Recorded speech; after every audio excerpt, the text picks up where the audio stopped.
soir, nous recevons l'homme dont tout le monde parle depuis quelques jours au Sénégal, Stromae Nangadef. Ça va très bien. Vous parlez Wolof? Un tout petit peu. Comment on dit bonjour en Wolof? Bonjour, je ne sais pas, mais Nangadef, ça je peux le dire. Ben voilà, c'est déjà ça. Alors Stromae, vous êtes à Dakar pour une tournée qui vous mènera dans plusieurs capitales du continent africain. Commençons d'abord par le fait que vous avez pulvérisé tous les records de vente. Comment vivez-vous cette situation aujourd'hui? Je suis hyper reconnaissant. J'ai pas beaucoup d'autres sentiments. Et quand vous dites que j'ai pulvérisé, en fait, déjà il y a une super grosse équipe qui travaille et qui malheureusement, enfin, ils sont là derrière, on les voit pas, mais qui travaille d'arrache-pied. Et puis surtout, c'est le public en fait qui décide si c'est un succès ou pas. Et voilà, je les remercie. Partout et ici particulièrement au Sénégal évidemment pour le soutien et voilà, ces records-là on les bat pas tout seul et je suis super reconnaissant. Vous avez senti au Sénégal que vous êtes une star mondiale aujourd'hui? On ressent beaucoup de soutien et tant qu'on est, enfin je suis venu évidemment il y a 2 ans pour une semaine et pendant la compo de l'album et je suis content de boucler la boucle et de revenir ici. J'ai juste évidemment entendu que le concert était rempli et voilà, je suis super surpris et j'avoue que déjà 2 ans avant j'étais déjà surpris d'aller dans un centre commercial et de voir à quel point les gens me reconnaissaient parce que sur le premier album à part à Lorondon, c'est vrai que il n'y avait pas eu une attente aussi forte, en tout cas il y a un soutien aussi fort que sur le deuxième, donc j'étais plutôt surpris et agréablement surpris de voir à quel point le public sénégalais me soutenait beaucoup, donc voilà, et donc c'est la raison pour laquelle on revient et j'espère que tout se passera bien demain en tout cas. Outé, papa, c'est ça qui vous a rendu célèbre. Dites-nous un mot sur ce morceau. Ce morceau, c'est vrai que c'est entre guillemets, c'est pas le seul parce que je pense que Formidable, les deux en fait se sont poussés et Papa Outé, c'est sûr que c'est un morceau qui est sorti un peu des tripes et qui était très personnel dans la première version que personne ne connaît, excepté ma maman et puis les gens avec qui je travaille, mais sinon... Votre maman rwandaise? Non, ma maman est belge et mon papa était rwandais. Mais voilà, donc c'était une version très personnelle et finalement qui n'était pas très intéressante. En tout cas, je ne l'ai jugée pas très intéressante. Par contre, je pense que ça m'a permis d'extérioriser certaines choses, comme n'importe quel vieil adolescent qui reproche des choses à ses parents. Et finalement, ça m'a permis d'avoir un certain recul et puis d'aborder plutôt le sujet général de la paternité. C'est-à-dire que, évidemment, un adolescent, un enfant a toujours plein de reproches à faire à ses parents. Et puis, c'est peut-être le jour où il devient parent qui commence à se poser les vraies questions, quoi. À se dire, tiens, c'est quoi un père? C'est quoi être un bon père? C'est quoi être... En fait, il n'y en a pas. Et c'est ça le plus difficile, évidemment. La Belgique, puissance coloniale, vous l'héritez de votre maman. Mais aussi, il y a eu le génocide rwandais. Ça vous touche... Évidemment. Certainement, parce que votre père est rwandais. L'évocation du génocide rwandais, qu'est-ce que ça vous fait? Beaucoup de mal, et je pense que ça fait beaucoup de mal à toute l'humanité en général. Je pense toutes sortes de génocides perpétrés par qui que ce soit, envers qui que ce soit, c'est juste horrible, évidemment. Ça, je pense que c'est une évidence pour tous. Je pense qu'on essaye tous de faire, quoi, aller vers un mieux, et espérons juste que ça nous serve de leçon pour le futur, quoi. Et une horrible leçon évidemment, mais que ça nous serve au moins de leçon, parce que sinon ça n'aura vraiment eu aucun intérêt. Alors au moins que ça serve au moins de leçon pour le futur. Avoir une mémoire. Exactement. On dit souvent que l'Afrique n'est pas un continent sans mémoire. C'est vrai.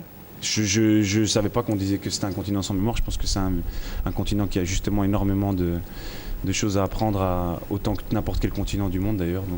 Oui, quelqu'un avait dit ici à Dakar, vous y êtes au Sénégal, que l'homme africain n'était pas entré assez dans l'histoire. Ah bon? Vous ne devinez pas qui l'avait dit? Eh bien, c'est Nicolas Sarkozy, alors président de la France. Ah bon? Ouais, non, je pense que on arrive en tout cas de mon humble avis à un point crucial où il faut qu'on apprenne à tous vivre ensemble et vraiment vivre ensemble, quoi. Et voilà, je pense que... Dans un océan de racisme, d'intolérance, vous pensez qu'il est possible de vivre ensemble, de réussir le métissage? Je le pense profondément. Après, comme vous l'êtes. Je suis issu d'une mère belge et d'un père rwandais, et donc forcément je suis un exemple, en tout cas génétique de, est-ce que c'est réussi ou pas, j'en sais rien, en tout cas un exemple vivant de métissage, et qui se rend compte au final que les communautés c'est bien, mais que finalement des fois ça peut nous mener aussi des fois à des atrocités, et je pense qu'il faut que voilà, on y réfléchisse tous, à simplement apprendre à vivre ensemble, quoi. Et ouais. Les atrocités, justement, 800 migrants africains ont péri il y a quelques jours en pleine mer, en Méditerranée, à bord d'une embarcation de fortune, à la recherche de travail, à la recherche d'un Eldorado qu'ils n'auront pas en Europe. Qu'est-ce que cela vous fait ? Je suis évidemment outré et désolé de ce qui s'est passé, et je pense que ça existe depuis bien longtemps, bien plus longtemps même que cette embarcation-là. C'est horrible, et j'espère aller vers un mieux, quoi. Voilà, mais après je ne suis ni politicien, ni voilà. Moi, tout ce que je peux faire, c'est chanter des chansons et essayer de raconter l'humanité, quoi. Ça, je pense que c'est la seule chose que je sais faire, en fait, et donc je vais essayer de le faire au mieux demain. Oui. Et j'essayerai en tout ben, justement, quel message comptez-vous lancer à la jeunesse sénégalaise, par-delà la jeunesse africaine? C'est difficile de donner un message, parce que c'est le danger, je trouve, finalement, à part raconter voilà, qu'on est tous humains, et raconter que toutes nos vies sont en fait similaires. J'ai pas grand chose de plus à raconter, en fait. C'est pas très c'est plutôt simple, en fait, comme message. C'est juste nos vies à tous, et voilà, c'est ça que je raconte sur scène. Garder l'espoir, oui. Quelles que soient les difficultés. Je pense que c'est pour ça aussi que je raconte et que je chante la mélancolie, parce que je trouve que la pire des choses, c'est d'essayer de cacher ses problèmes, d'essayer de cacher nos souffrances, et parce qu'on n'y arrivera jamais, en fait. C'est juste qu'on vit avec et qu'on les a, et la vie est faite de haut et de bas, quoi. Et c'est pour ça que je trouve que la mélancolie est tellement troublante de vérité par rapport à nos vies, voilà. Oui, mais si le clip est prêt, on va le regarder et puis on terminera avec une dernière question. Tout de suite, Stromae. Vous parlez de rendez-vous, vous parlez de crise. Il y a justement une crise en Europe, crise économique, crise de valeurs, crise même de la foi, disent certains. Est-ce que vous imaginez un jour l'émigration dans l'autre sens, que des Européens quittent l'Europe pour venir en Afrique à la recherche de travail, à la recherche de bien-être?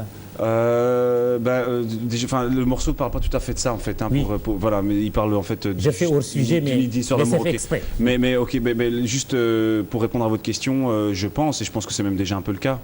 J'ai l'impression, en tout cas, qu'il y a une réelle immigration. Quand on prend un exemple du Portugal, j'ai l'impression que beaucoup de Portugais vont vers l'Angola parce que c'est là-bas l'Eldorado. J'ai entendu qu'il était même question de racheter la dette du Portugal, enfin évidemment, et ça c'est l'histoire de l'humanité, quoi, depuis longtemps, et voilà, je pense que je ne serais pas surpris de voir ce genre de futur pour nous tous. Ouais. Une question colle, les grands noms africains que vous connaissez dans n'importe quel domaine? Dans n'importe quel domaine, pour moi, il y a Césaria Evora, Papa Wemba, Koffi Olomide, oui, voilà, ça c'est les noms qui me... Au Sénégal?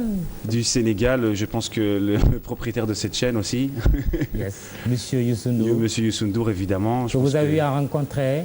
Je pense que on s'est rencontrés assez rapidement. Oui.